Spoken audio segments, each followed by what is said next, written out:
नमस्कार, बहुत बहुत स्वागत है आपका। मैं हूं आपके साथ ऋतु ज्ञानवानी। बात करने वाले हैं डीए हाइक की। जी हां, डीए जो बढ़ा है, त्योहार के सीज़न में केंद्र सरकार ने जो बड़ी सौगात दी है, लाखों कर्मचारियों को खुशखबरी दी है, उसकी बात करने जा रहे हैं।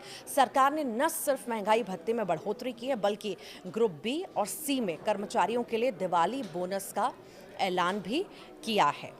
यानी कर्मचारियों के सैलरी में बढ़ा डीए, एरियर और दिवाली बोनस साथ आएगा। कर्मचारियों को ट्रिपल फायदा होगा इससे। डीए में 3% की बढ़ोतरी की जानकारी है। केंद्र सरकार ने कर्मचारियों का डीए 55% से बढ़ाकर अब 58 कर दिया है।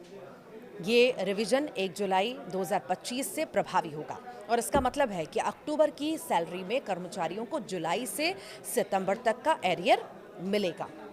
इससे त्योहार के महीने में वेतन में अच्छी बढ़ोतरी देखने को मिलेगी। सरकार हर साल 2 बार डीए बढ़ाती है, पहले मार्च में और दूसरी बार त्योहारों के आसपास सरकार डीए बढ़ाती है। साथ ही अक्टूबर में दिवाली बोनस भी देती है और इस साल मार्च में 2% की बढ़ोतरी हुई थी और अब 3% डीए बढ़ाया गया है। सरकार ने एक साल में सरकारी कर्मचारियों का डीए 5% बढ़ा दिया है। अगर किसी कर्मचारी की बेसिक सैलरी 18,000 रुपये है तो उसे 3% के हिसाब से 3 महीने का एरियर मिलाकर 3 महीने के हिसाब से अगर हम बात करें तो ये एरियर मिलाकर लगभग 1620 रुपये होगा। ग्रुप बी और सी कर्मचारियों के लिए दिवाली बोनस है। केंद्र सरकार ने अपने ग्रुप सी और नॉन गेजेटेड ग्रुप बी कर्मचारियों को 30 दिन के सैलरी के बराबर बोनस देने की भी घोषणा की है। ये अमाउंट अक्टूबर महीने की सैलरी के साथ दिया जाएगा। सरकार का कहना है कि यह कदम कर्मचारियों की मेहनत को सम्मान देने और त्योहारों की खुशी को और बढ़ाने के लिए उठाया गया है। रेलवे कर्मियों को भी सबसे बड़ा बोनस मिला है। रेलवे कर्मचारियों के लिए भी इस बार दिवाली बेहद खास रही है।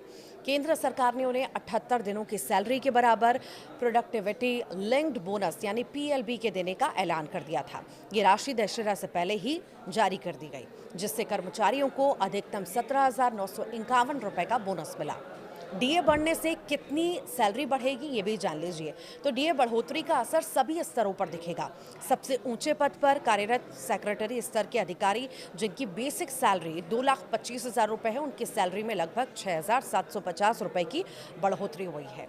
तो वहीं सबसे निचले स्तर पर काम करने वाले कर्मचारी जैसे कि चपरासी जिनकी बेसिक सैलरी 18,000 रुपये है, उनकी सैलरी में 540 रुपये की बढ़ोतरी हुई है। आपको ये खुशखबरी कैसी लगी? त्योहार से पहले, दिवाली से पहले ज़रूर बताइएगा कमेंट बॉक्स के जरिए।